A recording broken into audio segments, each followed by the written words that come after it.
చింతలపూడి మండలం రాఘవపురం జిల్లా పరిషత్ ఉన్నత పాఠశాల నుండి తాపీ మేస్త్రికి బస్తా 120 రూపాయల చొప్పున అమ్ముకున్నటువంటి వైనవిక తాపీ మేస్త్రి ఇంటి వద్ద సిమెంట్ బస్తాలు పట్టుకున్నటువంటి గ్రామ పెద్దలు నిజం ఒప్పుకున్న తాపీ మేస్త్రికి ఫోన్ పే ద్వారా 5,000 చెల్లింపు చూపించినటువంటి వైనం రామ్కో శ్రీచక్ర సిమెంట్ బస్తాలు ఇక స్టాక్ లెక్కలోకి రాని పరిస్థితికి ఆ బస్తాలు ఏమైనవని గ్రామ పెద్దలు ప్రశ్నించడంతో మండలంలో నాడు నేడుపై విచారణ జరిపించాలని వినతి. ఇక మండలం ఎంఈఓ కిరణ్ బాబు ముందు నిజం ఒప్పుకున్న తాపీ మేస్త్రి ఇంటికి వెళ్లి సిమెంట్ బస్తాలు స్వాధీనం చేసుకున్న కిరణ్ బాబు ఈరోజు సాయంత్రం 5:30 గంటలకి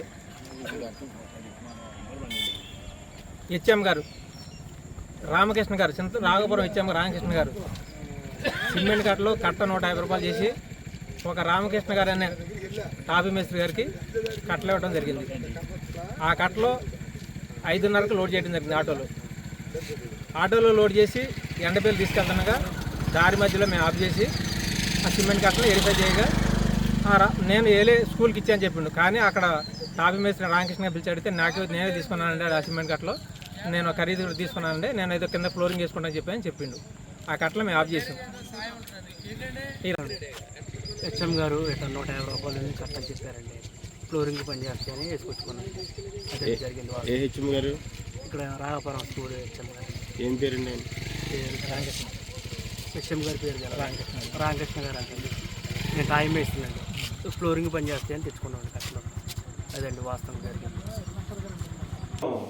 5:30కే గౌరవ జిల్లా విద్యాశాఖ గారు ఫోన్ చేసి రాఘవపురం హై స్కూల్లో సిమెంట్ గట్టలు వేరే చోటకి వెళ్తున్నాయని కంప్లైంట్ వచ్చింది, ఎంక్వైరీ చేయమని నన్ను పంపడం జరిగింది. నేను ఇక్కడికి వచ్చి మరి స్టాక్ని మరి అట్లాగే ఇక్కడ ఉన్నటువంటి వ్యక్తుల్ని అందరినీ విచారించడం జరిగింది. ముఖ్యంగా తీసుకెళ్ళినటువంటి వ్యక్తి ఆ ఇంటికి కూడా వెళ్ళి ఆ సిమెంట్ గట్టలను చూశాను. నేను యాక్చువల్గా స్కూల్లో ఉండాల్సిన సిమెంట్ గట్టలు 35 అక్కడ ఉన్నాయి. వాళ్ళని కూడా అడిగితే 35 గట్టలు కూడా మేము 150 చొప్పున కొన్నామని చెప్పడం జరిగింది. ఇదే విషయం గౌరవ హెడ్ మాస్టర్ని అడిగితే నేను వేరే మల్లేశ్వరం స్కూల్కి పంపడానికి పంపాను తప్పితే నేను అమ్మలేదని ఆయన చెప్పడం జరిగింది. ఈ రికార్డులు కూడా పరిశీలించాను, రికార్డులు అప్డేట్గా లేవు.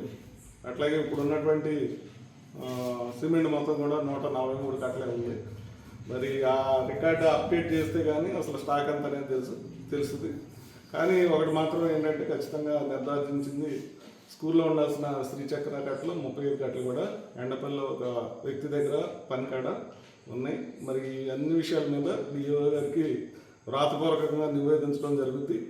తదుపరి చర్యలు డిఓ గారు మరి పై అధికారులు తీసుకుంటారు.